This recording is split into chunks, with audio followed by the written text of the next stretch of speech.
Richard Collier is about to begin an incredible journey into another realm, another lifetime, in search of the love he could never find in this one.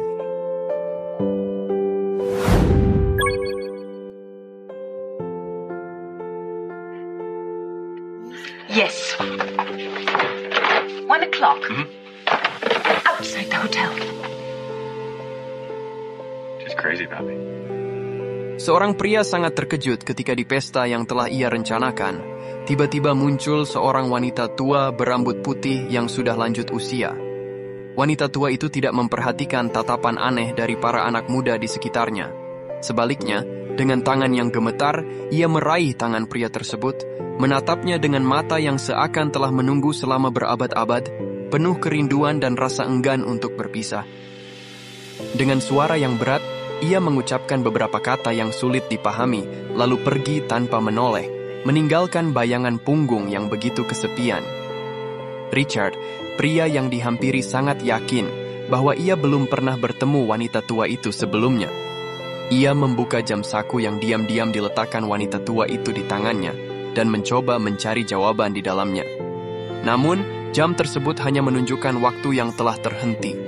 Anehnya, Richard yang melihat waktu itu membuatnya merasakan kesedihan dan perasaan perpisahan yang mendalam, meskipun ia sendiri tidak tahu alasannya. Sementara itu, di tempat lain wanita tua yang telah pergi itu duduk di dalam mobilnya sambil menangis dengan hening. Ia tampak seperti seseorang yang telah menyelesaikan sebuah keinginan yang besar dalam hidupnya, tapi tetap tidak mampu mengatasi rasa kehilangannya. Ketika dia sampai di rumah, dia mengambil naskah yang telah lama ia simpan dengan hati-hati, lalu mengusap nama penulis yang tertera di atas naskah itu.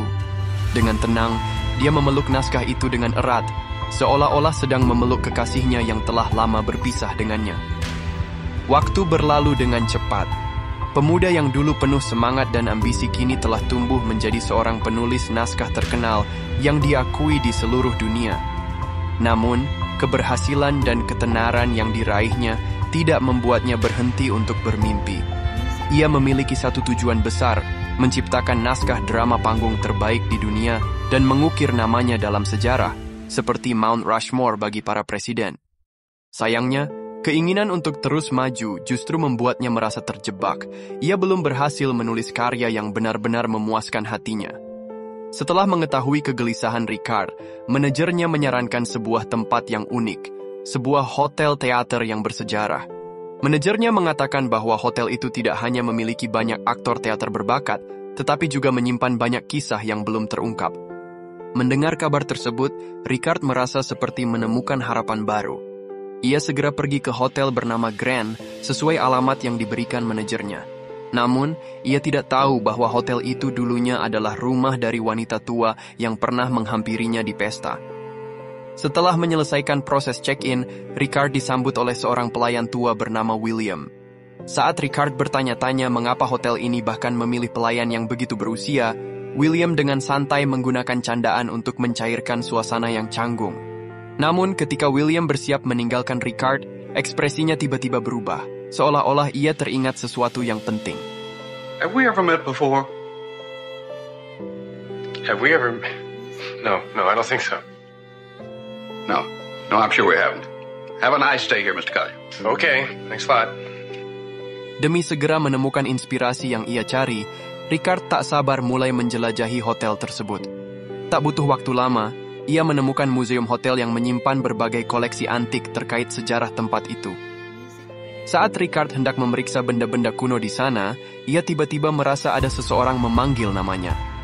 Mengikuti suara tersebut, ia berjalan maju hingga pandangannya tertuju pada sebuah foto tua yang tergantung di tengah museum. Foto itu menampilkan seorang wanita yang memancarkan keanggunan dan keindahan. Bibirnya yang merah sedikit terangkat, serta matanya yang bersinar seperti bintang di malam gelap, langsung memikat hati Richard. Dalam sekejap, ia yakin bahwa wanita dalam foto itu adalah sosok yang selama ini ia cari, tokoh utama yang akan membuat karyanya abadi dalam sejarah. Bertekad untuk menemukan wanita tersebut, Richard segera menemui William, pelayan yang telah lama bekerja di sana. William kemudian menjelaskan bahwa wanita di foto itu bernama Elisa, seorang bintang panggung terkenal pada tahun 1912. Di masa mudanya, ia pernah tampil di teater hotel ini, dan karena suatu alasan, ia akhirnya membeli hotel tersebut. Itulah mengapa fotonya masih tergantung di sana hingga sekarang. Mendengar cerita itu, Richard merasa sedih. Tahun ini adalah 1982, yang artinya jika Elisa masih hidup, ia pasti telah menjadi seorang wanita tua yang telah melewati masa jayanya. Meskipun Richard mungkin masih berkesempatan untuk bertemu Elisa, ia berharap wanita itu menjadi tokoh utama dalam naskahnya, jelas terdengar seperti mimpi yang mustahil. Harapan yang sempat menyala di hati Richard kembali redup, membuatnya terpuruk. Setelah kembali ke kamarnya, ia terus terbayang wajah wanita dalam foto itu, hingga sulit untuk memejamkan mata. Ada semacam kekuatan misterius yang terus mendorongnya mencari tahu lebih banyak tentang Elisa. Keesokan paginya, Richard bangun lebih awal dan langsung menuju perpustakaan terbesar di kota. Ia berharap bisa menemukan catatan tentang Elisa, atau mungkin berpikir wanita itu memiliki seorang putri yang mirip dengannya. Tak lama kemudian, ia menemukan sebuah biografi yang menceritakan tentang kehidupan Elisa. Namun, ketika membuka halaman yang memuat informasi tentangnya, Richard terkejut hingga tubuhnya berkeringat dingin. Elisa, sosok yang selama ini ia cari, ternyata adalah orang tua yang pernah memberinya jam saku secara misterius di pesta beberapa waktu lalu. Richard langsung sadar bahwa semua ini bukan kebetulan. Untuk menemukan kebenaran, ia mengikuti alamat yang tercantum dalam biografi itu menuju rumah tempat Elisa tinggal semasa hidupnya. Di sana, pintu dibuka oleh seorang wanita tua yang ternyata adalah mantan pengasuh Elisa. Untuk meyakinkannya, Richard menunjukkan jam saku yang pernah diberikan Elisa kepadanya. Saat melihat jam itu, pengasuh tersebut tiba-tiba terisak. Suaranya bergetar saat berbicara. Ia menjelaskan bahwa Elisa telah meninggal 8 tahun lalu, dan jam saku itu adalah barang paling berharga baginya. Anehnya, pada hari Elisa meninggal, jam itu menghilang tanpa jejak. Diantar oleh pengasuh, Richard masuk ke kamar Elisa. Dan seketika, ia mengenali gaun putih yang tergantung di dalam kamar, gaun yang sama seperti yang dikenakan Elisa dalam foto di museum. Selain itu, Richard juga menemukan bahwa Elisa ternyata menyukai buku berjudul Perjalanan dalam Waktu, buku yang juga ia gemari. Buku itu ditulis oleh gurunya, dan kisah di dalamnya didasarkan pada klaim gurunya bahwa ia pernah secara tidak sengaja melakukan perjalanan melintasi waktu. Selama ini, Richard menganggap buku tersebut hanya sekadar novel fiksi tentang perjalanan waktu. Namun, entah sejak kapan, ia mulai percaya pada gagasan absurd itu. Ia pun bertanya-tanya, apakah mungkin ia juga bisa mengalami perjalanan waktu? Jika benar, ia mungkin bisa kembali ke masa muda Elisa dan bertanya langsung mengapa wanita itu memberikan barang sepenting jam saku kepadanya. Penasaran, Richard menemui gurunya untuk mencari jawaban. Gurunya bercerita bahwa ia pernah tinggal di sebuah kamar dengan gaya abad lampau. Untuk mendalami suasana, ia sengaja menggenggam koin peringatan dari abad tersebut sebelum tidur. Ketika ia bangun, ia mendapati dirinya telah melintasi waktu. Meski hanya berlangsung beberapa jam, pengalaman itu meninggalkan kesan yang mendalam. Sayangnya, setelah itu, tidak peduli seberapa keras ia mencoba, ia tidak pernah berhasil mengulanginya. Namun, gurunya tidak menyarankan Richard untuk mencoba hal serupa. Ia khawatir Richard bisa terjebak dalam siklus waktu seperti dirinya, di mana ia mungkin tak akan pernah bisa kembali ke masa kini.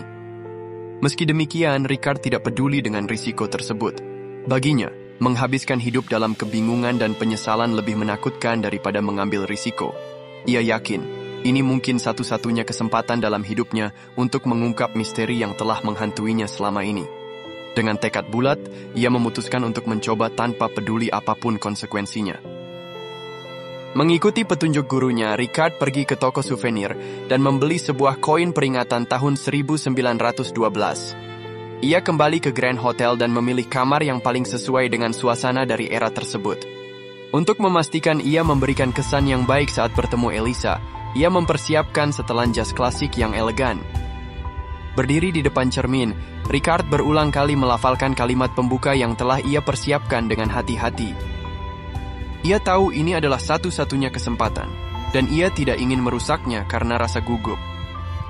Setelah semua persiapan selesai, Ricard menggenggam erat koin peringatan itu dan berbaring di tempat tidur. Tiba-tiba, ia merasakan kesadarannya seperti ditarik oleh kekuatan misterius. Dengan mata yang perlahan terbuka, ia mendapati dirinya berada di sebuah ruangan yang asing. Melihat sekeliling, ia melihat perabotan bergaya kuno yang berbeda dari masa kini.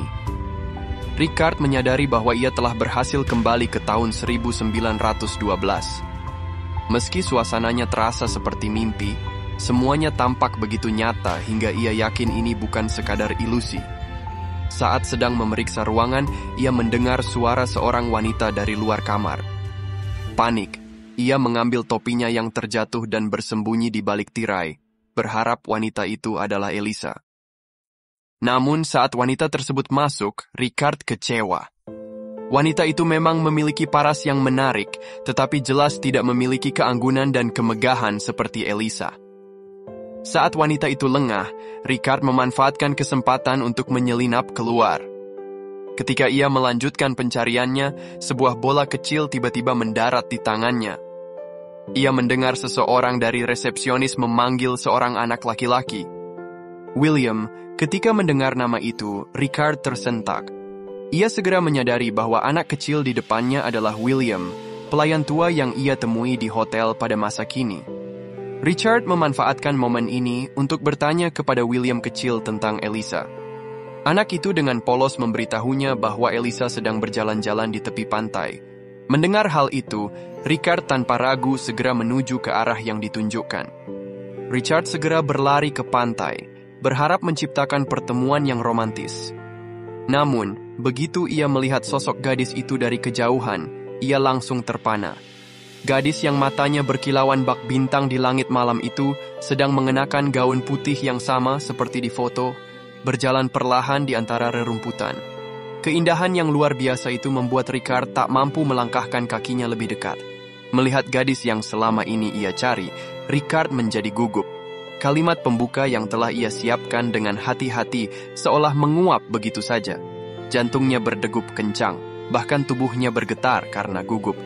Ketika mata mereka bertemu, meskipun ini adalah pertemuan pertama mereka, rasanya seperti dua jiwa yang telah bertemu berkali-kali di aliran waktu yang tak berujung. Saat Ricard akhirnya mengumpulkan keberanian untuk berbicara, seorang pria, manajer Elisa, tiba-tiba muncul dan memecahkan momen itu. Manajer tersebut menunjukkan sikap tidak ramah terhadap Ricard, bahkan memerintahkan Elisa untuk segera pergi bersamanya dengan nada yang tegas. Namun Elisa bukannya merasa terganggu oleh keberanian Ricard, justru mulai merasa penasaran dengan pria asing ini. Ricard tidak menyerah begitu saja. Ia mengikuti Elisa ke sebuah pesta malam. Di sana, ia menolak semua ajakan berbicara dari para sosialita kaya dan cantik. Ia bahkan sengaja mengalihkan perhatian seorang pria paruh-baya yang mencoba menggoda Elisa. Setelah berhasil, ia menggenggam tangan Elisa dan mulai bercerita, berharap menjelaskan semuanya kepada gadis itu. Elisa, yang awalnya bingung, mulai merasa tertarik pada Ricard. Ada sesuatu tentang pria ini yang membuatnya merasa seperti sudah mengenalnya sejak lama.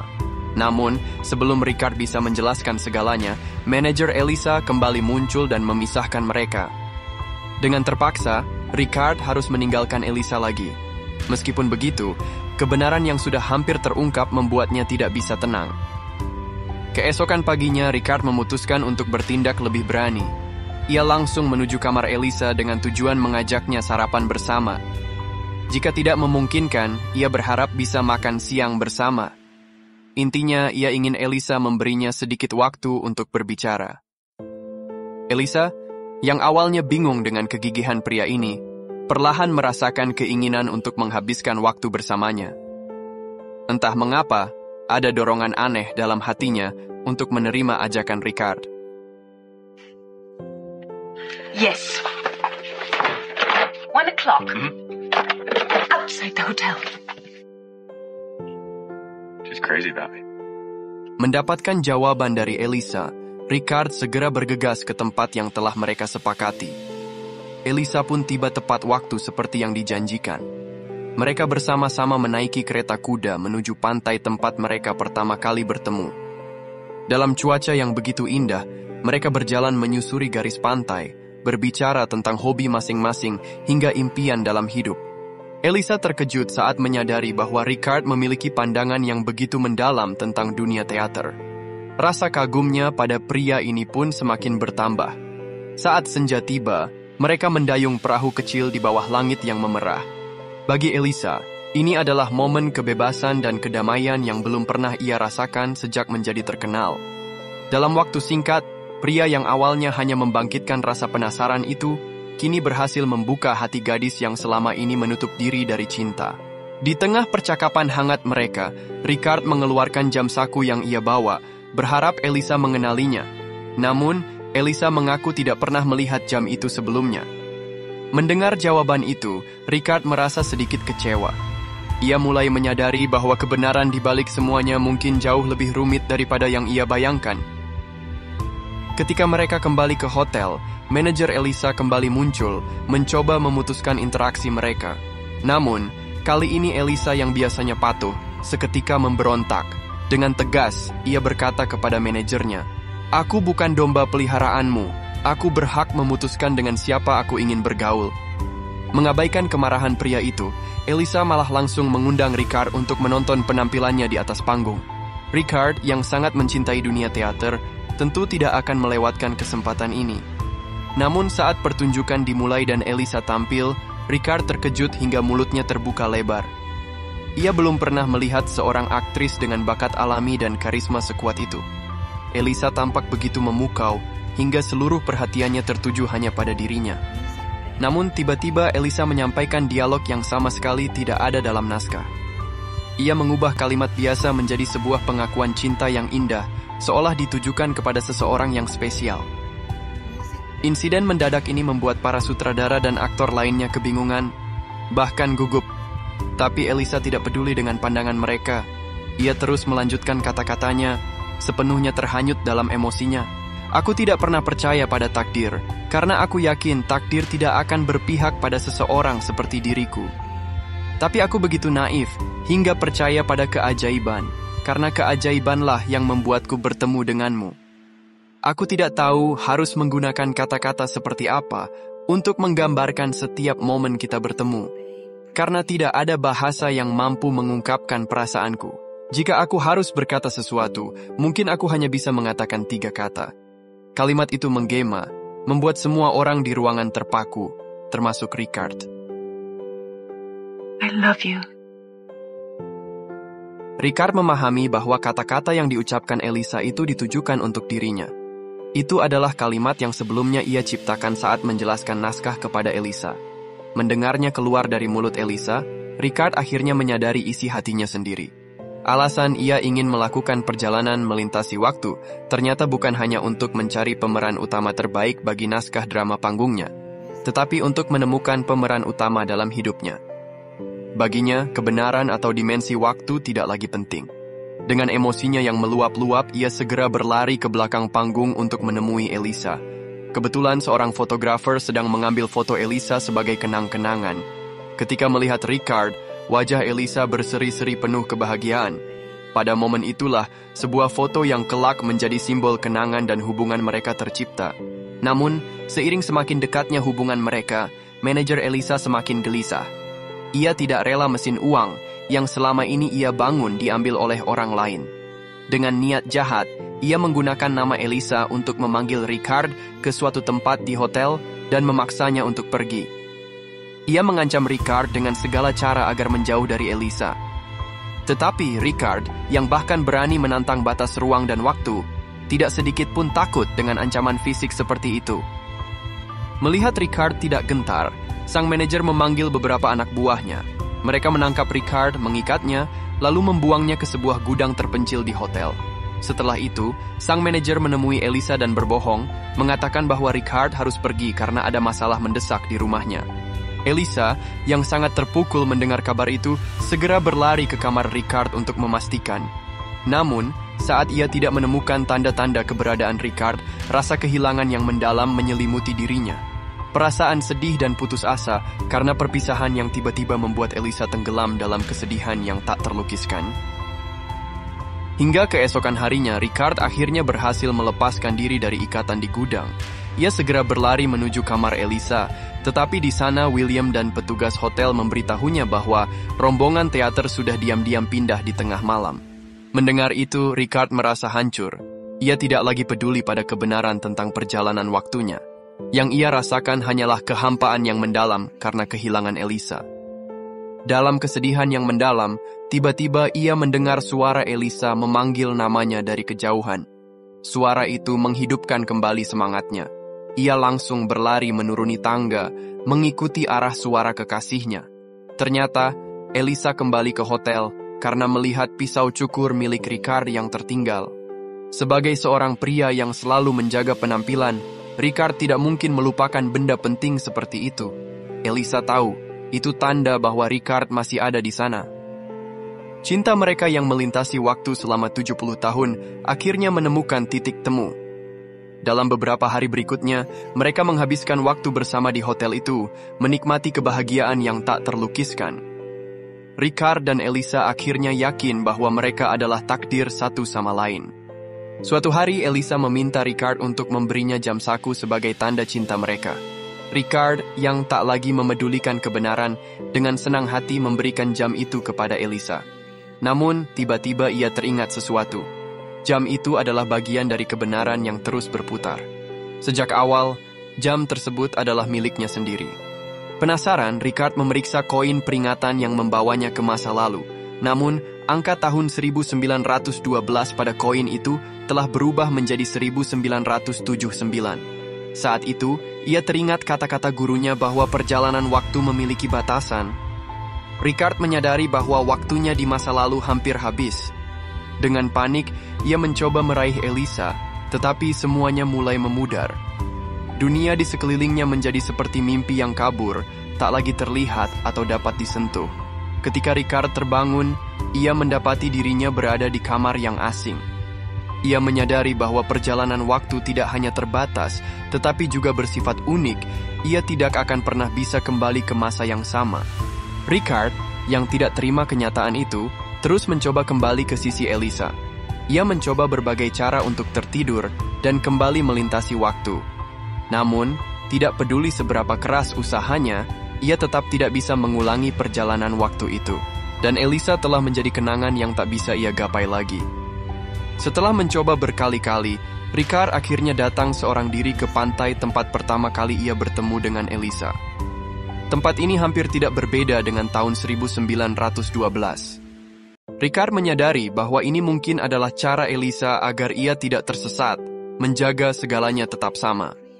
Apa yang sering ia lakukan adalah berdiri di depan foto lama itu, melihat wajah orang yang ia cintai. Foto itu adalah satu-satunya penghubung mereka, satu-satunya bukti cinta mereka.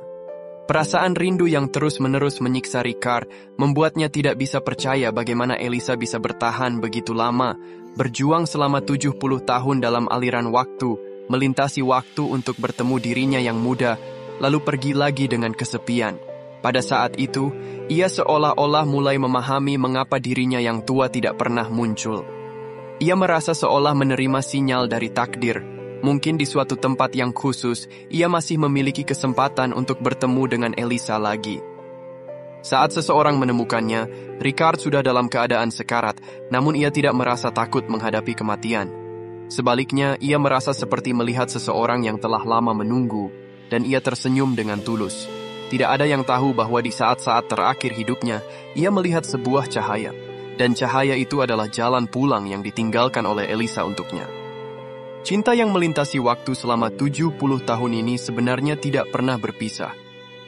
Mereka hanya terus bertemu dan berpisah dengan cara yang berbeda, seolah-olah di pantai itu, saat pertama kali bertemu, mereka telah saling mengenal dan bertemu untuk waktu yang sangat lama.